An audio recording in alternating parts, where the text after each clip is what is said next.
Hope you're having a great week. I hope you're really enjoying your time flying. I know we're enjoying it, and we are excited that you guys are making it through like you are. So this week we need to start talking about aviation weather and what the FAA tells us are our weather minimums for each classification of airspace, okay? So we have several classifications of airspace. We have Class Alpha, Bravo, Charlie, Delta, Echo, and uncontrolled airspace, Class Golf. So today, what we're going to do is we're going to go through and we're going to look at what each of the weather minimums for each classification of airspace is. Now, you will need to know this to earn your private pilot certificate.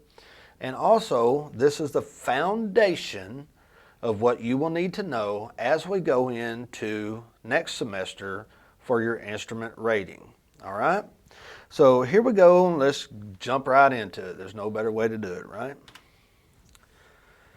So, 91-155. This is the Federal Aviation regulation for basic VFR weather minimums. Now 91-155 Alpha says this: except as provided in paragraph B of this section and 91-157, no person may operate an aircraft under VFR when the flight visibility is less or at a distance from the clouds that is less than what is prescribed for the corresponding altitude and class of airspace in the following table. Let's talk about Class A. Now, Class A, we're going to go through and learn a little bit about each classification while we're talking about the weather minimums, okay? So, Class A airspace, there are no VFR weather minimums. Why, Shannon? Well, Class A airspace is where all of your commercial traffic takes place, your Deltas, your Americans, your Uniteds, all of that happens in Class A airspace. So to be in Class A airspace, you must be on an instrument flight plan. Okay?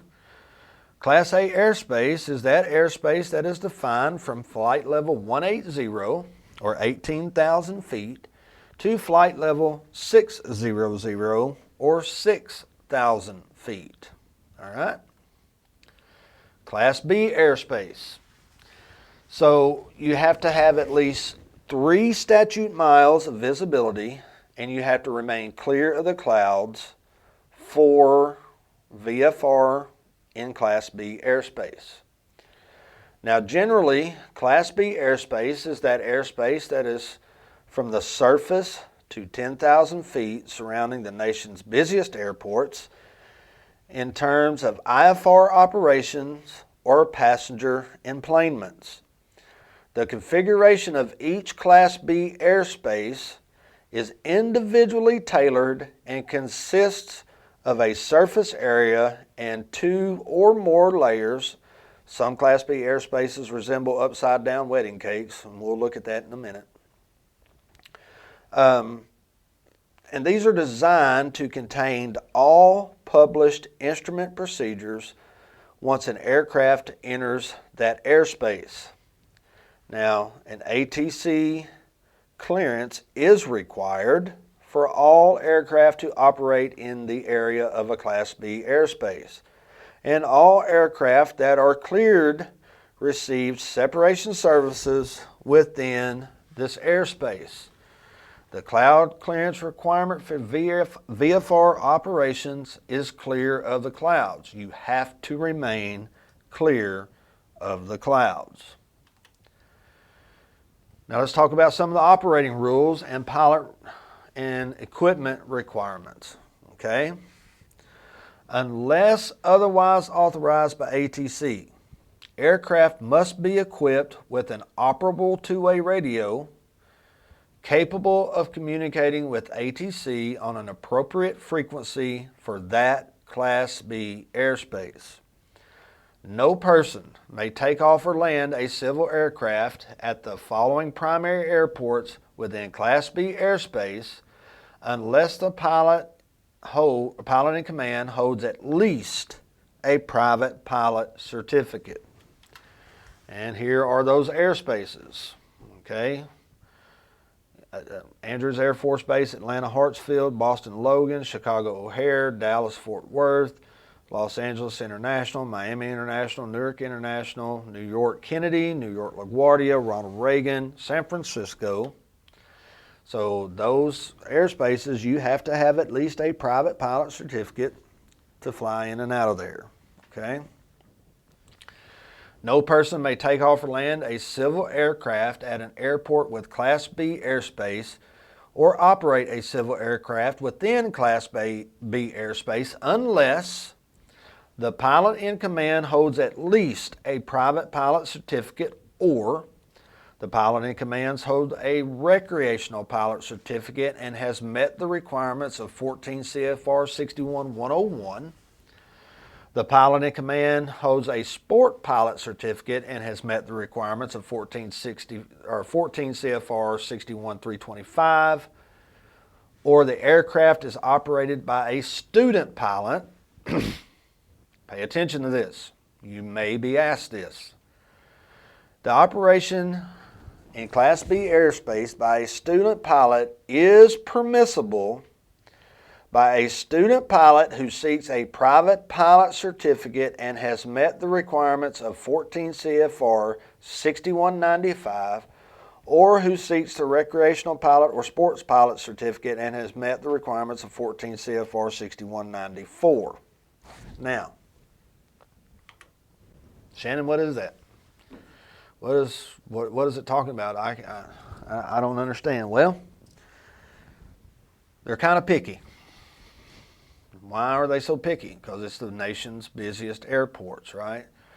So you'll learn about this in your Fundamentals 1 and 2 class, but just to touch on it briefly. So you have to be trained specifically for that Class B airspace. You have to have an endorsement for that Class B airspace. You have to have an instructor there with you. I mean, it's a laundry list of things that you have to go through to be able to fly in that Class B airspace as a student pilot, okay? Now, Clinton in his class will cover this with you.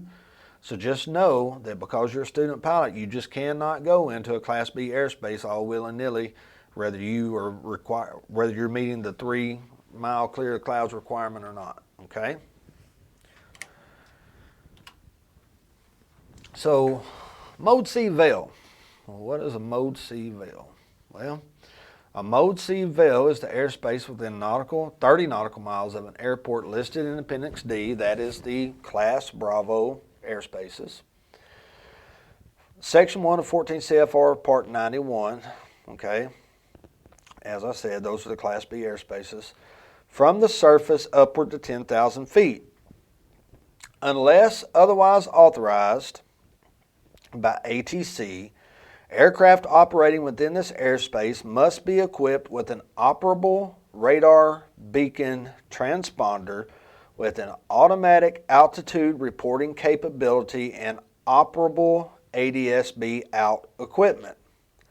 However, aircraft that were not originally certificated with an engine-driven electrical system or that have not subsequently been certified with a system installed may conduct operations within a Mode C VAL provided that the aircraft remains outside Class A, B, or C airspace and below the altitude of the ceiling of a Class B or C airspace area designated for an airport of 10,000 feet MSL or 10,000 feet MSL, whichever is lower, okay?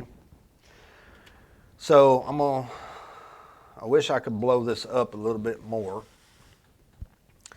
but I might be able to, let me see here. No, that's not it. So,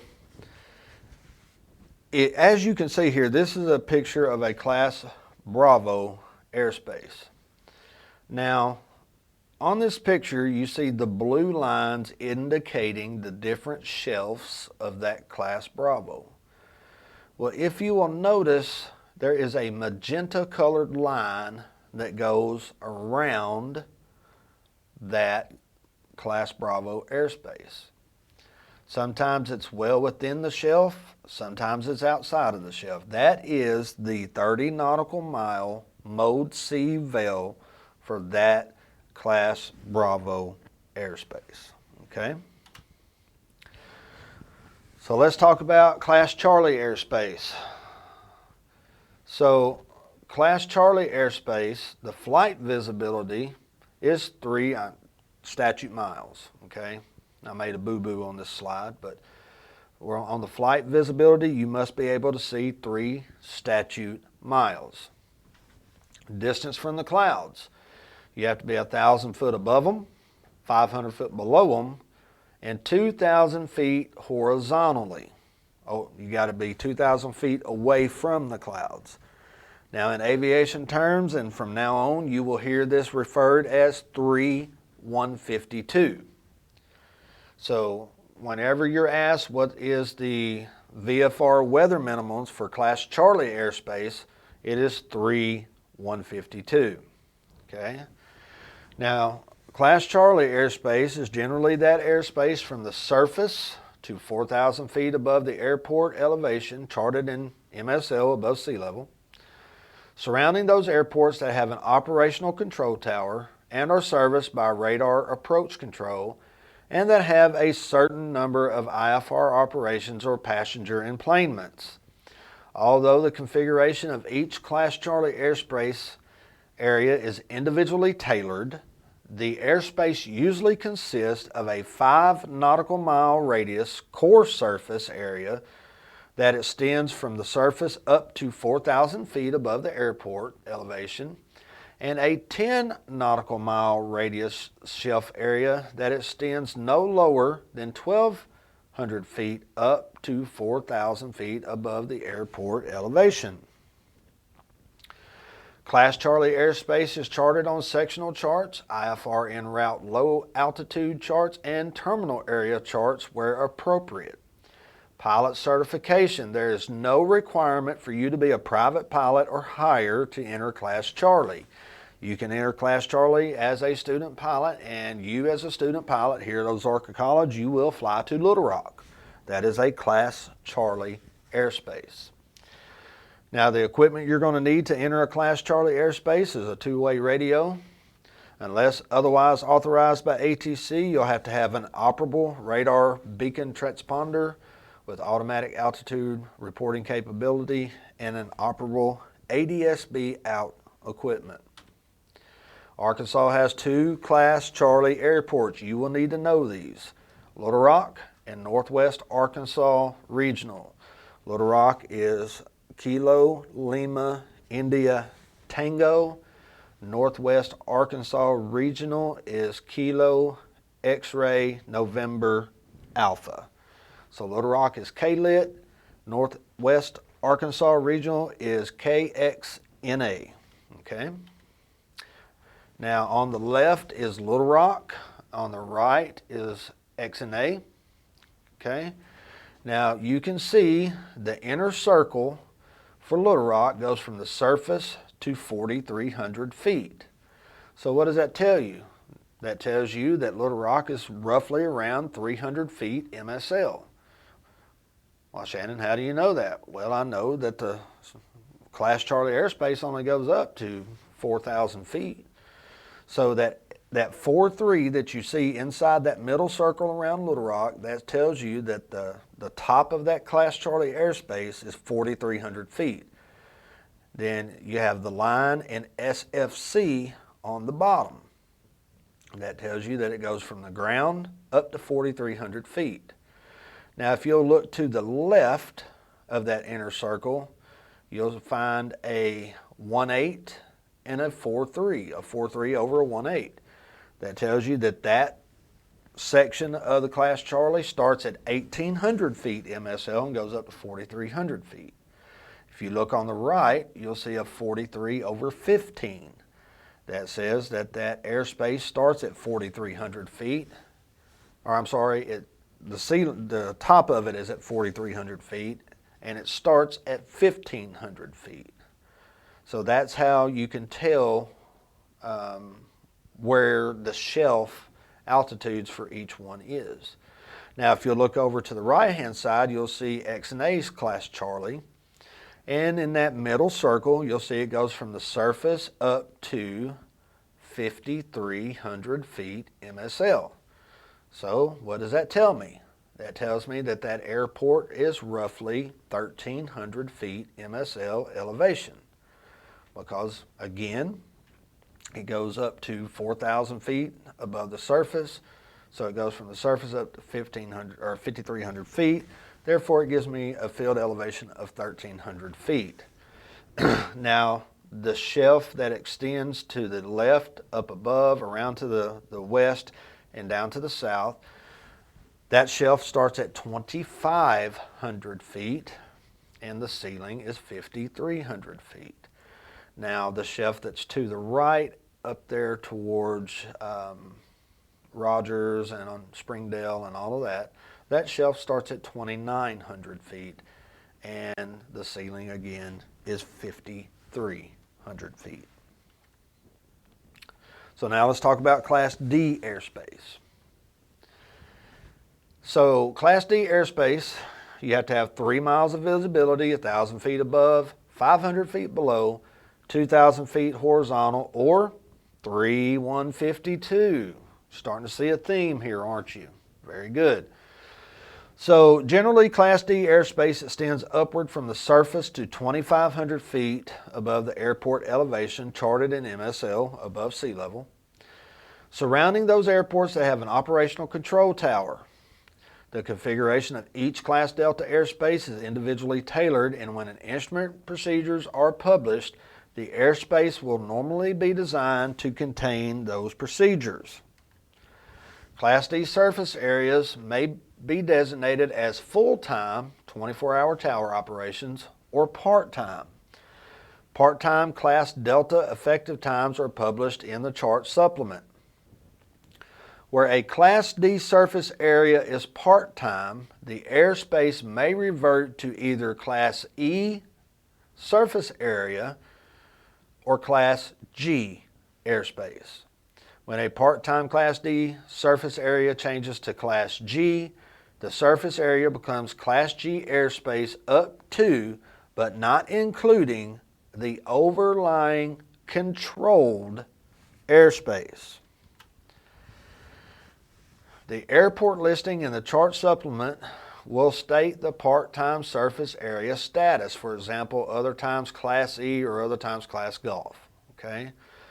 Normally, the overlying controlled airspace is the Class E transition area airspace that begins at either 700 feet AGL, and that's charted as a magenta vignette, or 1,200 feet AGL, charted as a blue vignette. This may be determined by consulting the applicable VFR sectional or terminal area chart. Now, what do you need to fly into a Class Delta? You can be a student pilot and fly into Class Delta.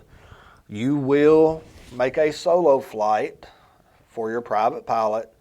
Your solo cross country will go to Branson, and that is Bravo Bravo Golf, Kilo Bravo Bravo Golf. It's Branson Airport. That is a Class Delta airport. So, unless otherwise authorized by ATC, all you got to have for a Class Delta is a two-way radio, okay? Arrival or through flight entry requirements for Class Delta.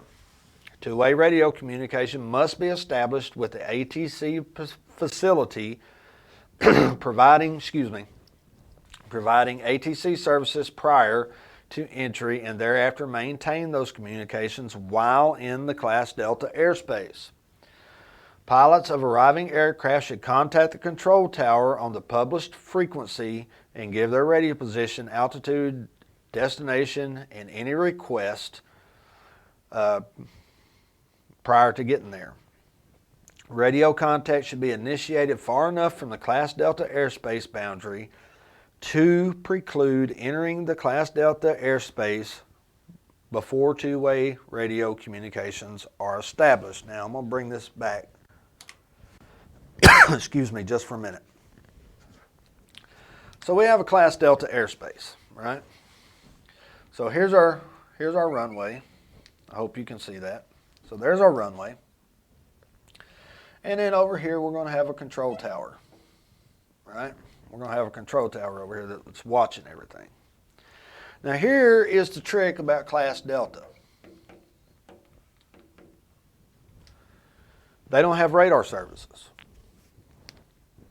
So you got your radar, you got your controller up here in the tower, and he is looking through a set of binoculars, and he's trying to find where you're at, okay? So he's up in the tower, and he's got his little binoculars, and he's looking for your airplane out here. He's trying to figure out where you're at, okay? So you have to call him in and tell him that you're 10 miles southeast inbound with information Bravo, okay? So you have to tell him where you're located, how far out you are, and that you're inbound for landing, and yet if they're running an ATIS, you have to tell them, I have information Bravo, Charlie, whatever the case may be, okay? And you will learn about the ATIS reports and all of that coming up. But this is the reason why you have to make contact with Class Charlie or Class Delta, because they can't see you on radar, okay?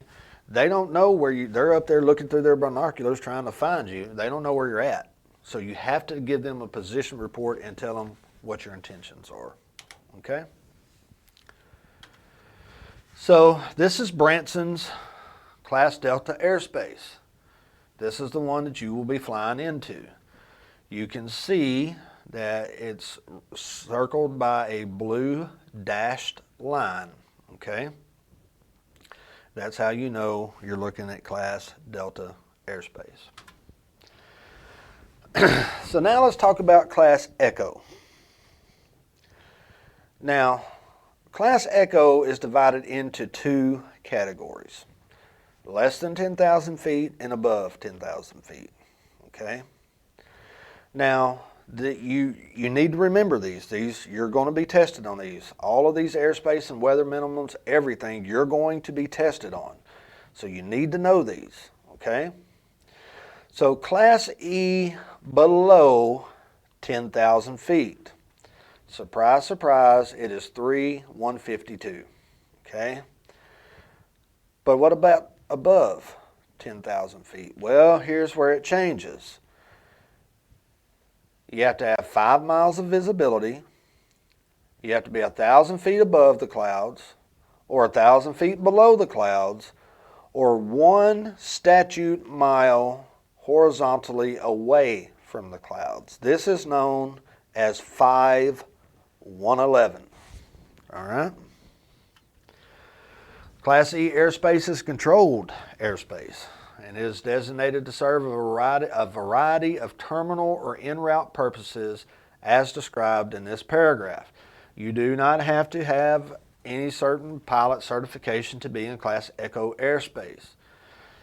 Equipment, unless otherwise authorized by ATC, you got to have an operable radar beacon transponder with automatic altitude reporting capability and operable ADS-B. Out equipment, and that's required,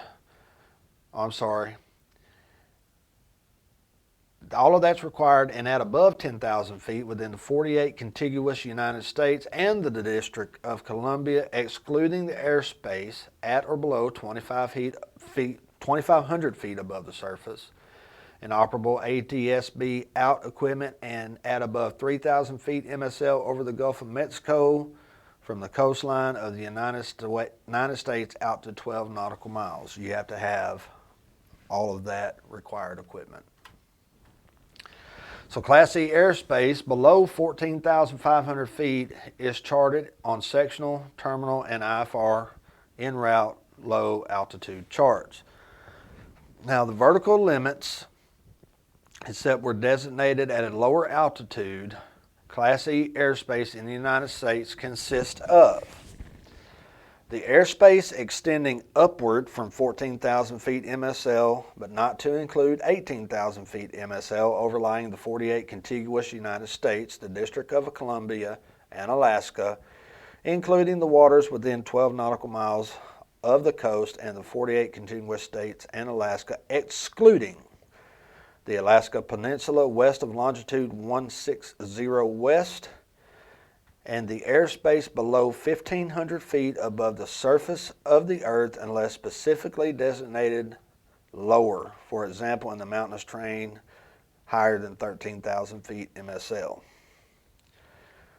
The airspace above flight level 600 is Class Echo airspace. Okay? So what are the functions of Class E airspace? Class E airspace may be designated for the following purposes. Surface and designated for an airport where a control tower is not in operation. Class E surface area extends upward from the surface to the designated altitude or to the adjacent overlying controlled airspace. The airspace will be configured to contain all instrument approaches.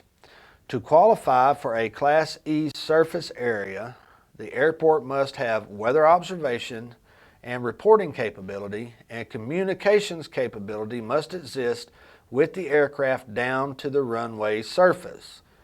Class E surface area may also be designated to accommodate part-time operations at a Class Charlie or Class Delta airspace location, for example, those periods when the control tower is not in operation. Pilots should refer to the airport page in the applicable chart supplement for the surface area status information. So what's a Class E extension? The Class E airspace may be designated as extensions to Class Bravo, Charlie, Delta, and Echo surface areas.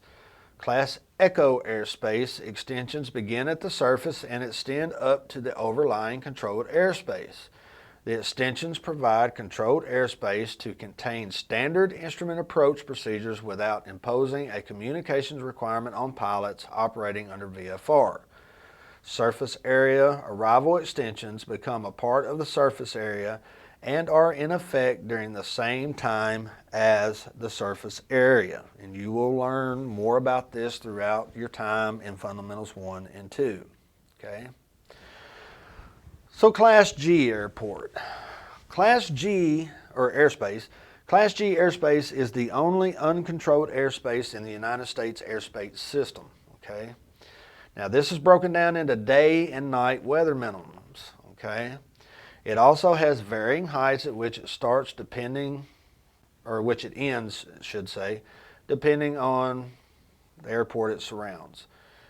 Class G airspace will end, not start, it will end at either 700 feet or 1,200 feet, okay?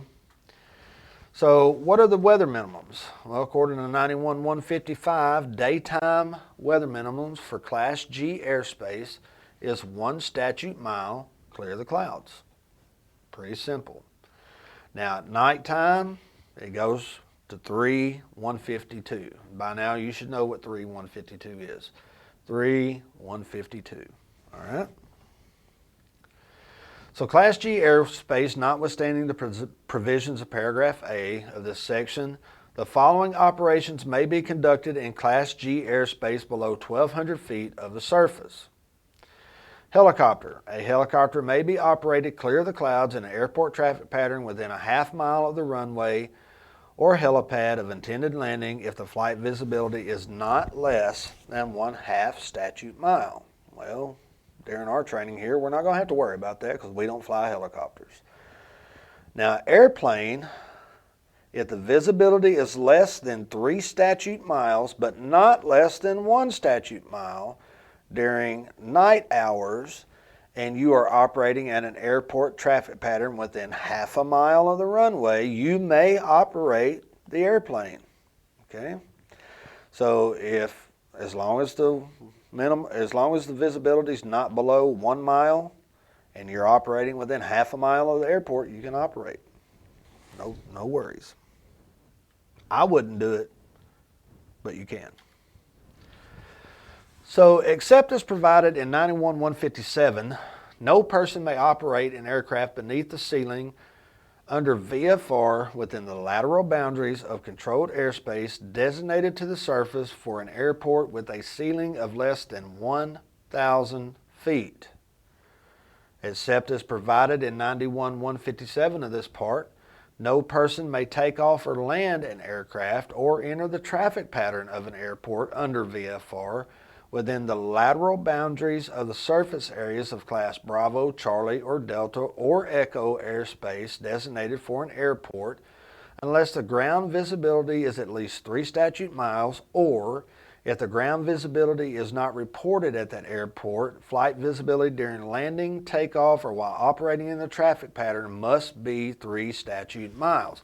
Well, what does that mean, Shannon? Well, it's very simple. 91-157 says that you cannot operate an aircraft beneath a ceiling. Now, you'll learn what a ceiling is a little bit later on. Within the lateral boundaries of controlled airspace if the ceiling is less than 1,000 feet. So any controlled airspace, you cannot take off under VFR if the ceilings are less than 1,000 feet. You just can't do it. So what does 157, the second one, say? You cannot operate within the lateral boundaries of Bravo, Charlie, Delta, or Echo, or an otherwise controlled airspace, unless the ground visibility at that airport is at least 3 statute miles. Well, what if it's not reported? Well, if it's not reported, while operating in there, you have to be able to see at least 3 statute miles or you're not legal to do it. That's exactly what that means, okay? For the purpose of this section, an aircraft operating at the base altitude of Class Echo airspace is considered to be within the airspace directly below that area, all right? So if you're like at Melbourne here, let me swap back over here. So here at Melbourne, on the ground, we are Class Golf, okay? Now, Class Golf here at Melbourne goes from the surface up to 700 feet. So if we're at 700 feet, we are still considered in Class Golf. 701 feet, we are in Class Echo. We are in controlled airspace, okay? Now, I have a way that it helps me remember, okay? All of these weather minimums that I'm going to share with you now, okay? So, I want you to remember that if it's 10,000 feet MSL, okay, or below, it's pretty simple. You cannot be in Class A airspace at 10,000 feet MSL, right? So just remember, if it's 10,000 feet MSL or below in Class Charlie, Delta, and Echo, your VFR weather minimums are 3,152. Okay? And Bravo, it's 3 clear of clouds. It's easy. Okay? 10,000 feet and below, everything is 3,152 for C, D, and E. For Bravo, it's 3, clear the clouds. Well, Shannon, you left out golf. Golf, daytime, it's 1 mile, clear clouds. Golf, nighttime, it's 3, 1, 52. Pretty simple, okay? Now, what I've seen in the past and what has been my experience is that visualization helps, okay? But before I show you this visualization, I guess I need to do this. So that first one was from 10,000 feet to the surface. Well, what about 10,000 feet up? So from 10,000 feet through 17,999 feet, 5,111. 5 statute miles of visibility, 1,000 feet above, 1,000 feet below, 1 mile from the clouds, okay? Above 17,999 feet, you can't be there without being on an instrument flight plan, so you're not going to be there in VFR anyway, okay? So as I started to say, it has been my experience that visualizations help, okay? So let's look at our airspaces. We have class A, B, C, D, E, and G, right? So we know that class A, we can't be in class A on a VFR flight plan anyway. So let's start with class Echo. So I want you to think of class Echo as being airspace that is everywhere. Class Echo airspace everywhere. All right? So, because we know that everything class Echo and above is controlled airspace, right? Well, the only uncontrolled airspace is class Golf. Now, class Golf is going to be from the surface up to where class Echo takes over, right? Now, within here, we have class Bravo, Charlie, and Delta. Okay? So we know that Delta, Charlie, and Bravo. So we know this is daytime, 1, clear clouds, nighttime, 3, 152. Then we know Delta is 3, 152. We know that Charlie is 3, 152. We know that Bravo is 3, clear clouds. And we know that Echo below 10,000 feet is 3, 152.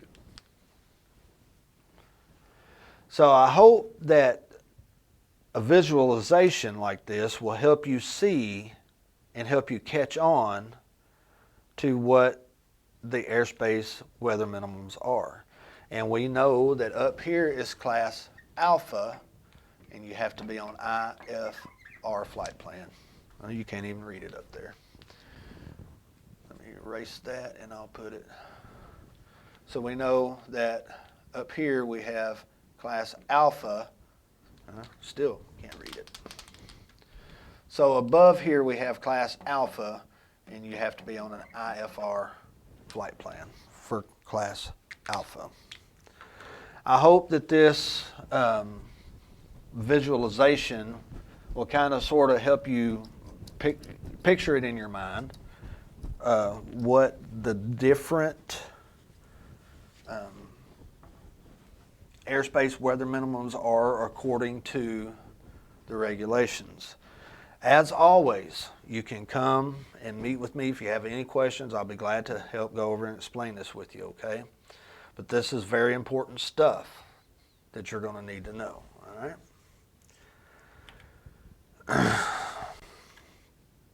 So let me blow this back up. So this is Class G airspace, all right? So on the left is Melbourne, and as I stated earlier, we are Class G from the surface to 700 feet. And that little brownish, reddish looking weird ring that goes around Melbourne there, that's called the magenta vignette. Anytime you see that magenta vignette, you know that Class Echo airspace starts at 700 feet. All right. Now, if you look to the right, that's Calico Rock. Now, Calico Rock is Class G up to 1,200 feet. And if you'll notice, there is no magenta vignette around Calico Rock, okay? So, as always, the password that you're going to need for your quiz is weather. Capital W, lowercase EATHER. So you will need the password weather for your quiz that you need to take for this week.